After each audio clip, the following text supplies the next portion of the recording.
pas un État de 20% des Arabes. Et c'est ça qui est important. Pourquoi Lieberman a eu tellement de voix? À cause de votre discours qui appelle ça. Moi, je voudrais un État, république de toutes les Israéliennes. Pas une république qui appartient à Habib, qui vit à Paris comme vice-président de CRIF, mais un État des collègues arabes qui travaillent avec moi à l'université de Tel Aviv, qui payent les taxes. Et voilà, un État qui dit qu'il n'appartient pas à ses citoyens, mais il appartient à Habib qui vit à Paris. Je crois que cette anomalité, cette refus des gens comme Habib, qui est Israël, qui je comprends qui était né comme État juif à 48, après les Shoah, après les tragédies, devient une république de ses citoyens et pas l'État des, comment dire, des deuxième résidence comme la résidence secondaire de M. Habib. Monsieur, il faudrait peut-être rappeler à monsieur Bon, qui représente, il faut comprendre que monsieur représente la frange de la frange en Israël. Israël est un démocratie. Ce n'est pas une faute, d'ailleurs. Ben non, mais les gens quand même doivent le savoir. Les gens doivent savoir aussi qu'en Israël vivent 1,5 million d'Arabes. Quand vous promenez à l'université de Jérusalem, vous voyez des femmes voilées de partout. Quand vous voyez dans l'hôpital Hadassah de Jérusalem, vous voyez des dizaines de femmes voilées. Les Arabes israéliens votent. Ils ont élu hier 11 députés à la Knesset. C'est ça la démocratie. Mais l'État dit qu'il n'appartient pas. À la différence que quand un juif se perd en Judée-Samarie ou dans les territoires palestiniens, ils sont attrapés, ils sont massacrés, ils sont lynchés. Je ne sais pas si vous vous rappelez les images du lynch. Quand un homme a perdu son chemin, il est rentré dans les Palestiniens. Mais de temps en temps, heureusement, la police palestinienne arrive à l'extraire. Il n'existe pas un seul juif aujourd'hui dans les territoires palestiniens. Vous voyez aujourd'hui, par exemple, la communauté d'Alexandrie, aujourd'hui, qui est un pays ami, qui comptait des dizaines de milliers de personnes. Aujourd'hui, il y a plus de 30 juifs qui vivent là-bas. Israël ne peut pas être un État binational. Israël est un État juif. Jérusalem est la capitale de peuple juif. Mais est-ce que la France Monsieur, je vous ai laissé terminer. Laissez-moi. Nous sommes des juifs français, mais nous sommes des sionistes. Nous avons rêvé pendant 2000 ans pour revenir pour cette terre. Donc l'État vous appartient. L'État appartient à l'État d'Israël et à l'ensemble du peuple juif. Oui, pendant 2000 ans, les Juifs ont dit l'an prochain à Jérusalem. Quand Lutèce, l'ancêtre de Paris, c'était un marécage, Jérusalem était déjà la capitale du peuple juif. Et les Juifs, pendant 2000 ans, dans les pires périodes de leur histoire, pendant l'Inquisition, dans le ghetto de Varsovie, dans les périodes les plus terribles, ont dit l'an prochain à Jérusalem, et ce depuis 2000 ans. Jérusalem restera la capitale du peuple juif, et ce pour l'éternité. Il faut que le monde le comprenne. Ça, il n'y a rien à dire. Mais c'est la seule possibilité d'avoir un libre culte pour toutes les religions. Parce qu'aujourd'hui, à Jérusalem, les chrétiens, les musulmans, les juifs, les coptes pratiquent librement totalement leur religion, ce qui n'existait pas auparavant. À l'époque, les gens urinaient sur le mur des lamentations.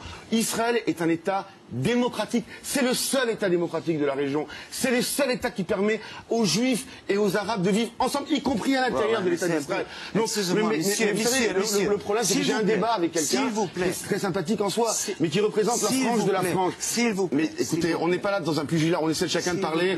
Bon, les gens ne sont pas au courant de tous ces détails. Vous savez, cette rhétorique, je le connais très bien. C'est tout, monsieur. Vous me permettez. Je vous en prie, monsieur. C'est très important. Il y a 20% de la population israélienne avec les citoyennetés israéliennes qui sont des Arabes. D'accord ? Et je dois dire, je précise juste que pendant ces élections, on a beaucoup parlé d'eux. On a même essayé d'interdire leur parti. Lieberman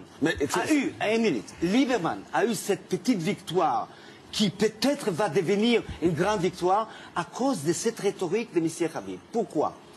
C'était clair, on vit ensemble, c'est très bien. Pourquoi Lieberman, qu'on voit maintenant sur l'écran, pourquoi il a apparu ? C'est clair et simple. Israël dit, comme Habib a dit, que ce n'est pas un État de ses citoyens, comme la France est l'État des citoyens français. Imaginez demain, Frédéric, que l'État français déclare que ce n'est pas l'État des Qu'est-ce que vous voulez? Non, ce n'est pas l'État de Habib, c'est seulement l'État. D'ailleurs, le président... Il voudrait un État palestinien. Laissez-moi terminer. S'il vous plaît. Il voudrait un État palestinien. Il voudrait un État palestinien dans les territoires. Ne dis pas qu'est-ce que je voudrais un second État palestinien à l'intérieur d'Israël. Laisse-moi j'expliquer. Je voudrais un État des citoyens israéliens. Et pas votre État au Proche-Orient comme une résidence secondaire. C'est important. Pour lui, l'État d'Israël, c'est une résidence secondaire. Il n'a pas ça à Cannes, il n'a pas ça à Nice. Vous savez bien qu'il n'y a pas que Beir Habib en Israël. Il y en a aussi. Quelque chose. Imaginez demain que la France, Le Pen gagne, comme Habib gagne en Israël, et il déclare l'État n'appartient pas à tous ses citoyens, il appartient aux catholiques. c'est pareil.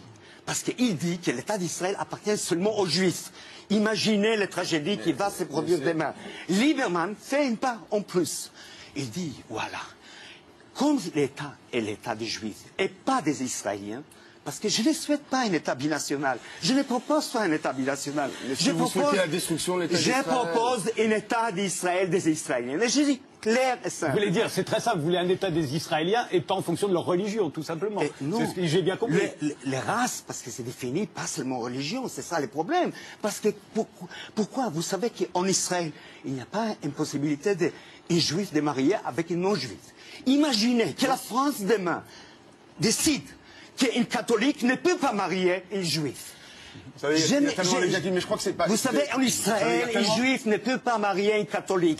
Vous savez ça en France. Et ce n'est pas à cause de la religion. Mais vous pensez, excusez-moi de vous interrompre, mais est-ce que vous pensez véritablement qu'aujourd'hui, ce qui l'a emporté en Israël, avec ces élections, encore une fois, c'est véritablement cette coupure, entre les Juifs et les Arabes. Oui, parce que c'est le début de la fin. Lieberman dit quoi? Lieberman fait une part en plus de Rabin. Mais qu'est-ce que vous souhaitez pour Israël, monsieur? Non, je dis tout à l'heure. Lieberman dit quoi? Il demande, il exige des Arabes israéliens une signature de fidélité. Chaque citoyen doit signer qu'il est fidèle à l'État. C'est déjà fascisant. Mais un État qui demande un acte de fidélité des citoyens, il dit qu'ils n'appartiennent pas à cet État, c'est-à-dire à cet État, c'est Rabin, des Juifs, et pas des Arabes. Ça, ce n'est pas seulement fascisant, c'est purement raciste. Je crains des Lieberman pour le futur, pour l'existence de l'État d'Israël comme un État de ses citoyens. Mais il y a tellement d'inexactitudes, il y a tellement de malhonnêteté dans ce que dit monsieur. Il y a aujourd'hui 11 députés, pas plus tard qu'hier, qui viennent d'être élus. Je précisais juste tout à l'heure que il y a 3 partis arabes, voilà. Il y en a 2 dont tous les partis voulaient qu'on les exclue des élections. Mais il y a des gens en Israël, qui votent en Israël, qui se disent Israël, mais dont l'objectif est de dire il faut détruire l'État d'Israël. Vous parlez de ces partis arabes?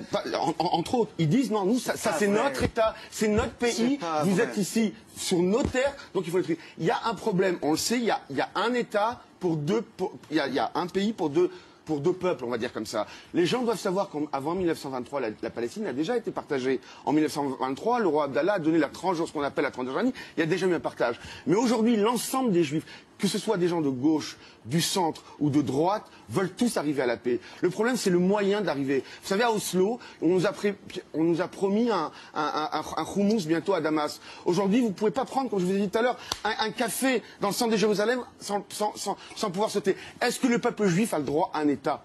Est-ce que le peuple juif a le droit à un État? Il y a un seul État La France n'est pas votre État, vous n'êtes pas sioniste, monsieur. Moi, je suis un sioniste. La France est votre État ou non? Pourquoi vous vivez ici? Vous êtes citoyen français, je vous demande. Vous savez, monsieur, mais attendez. C'est votre État, la France. Je vous demande. Bien sûr, je suis né en France. Donc vous voulez 2 États. Vous voulez que mon collègue... Vous savez jamais une phrase comme... Attendez. Mon collègue arabe ne voit pas. Français, la majorité vous voulez 2 États. On vous entend pas parce que vous parlez tous les deux.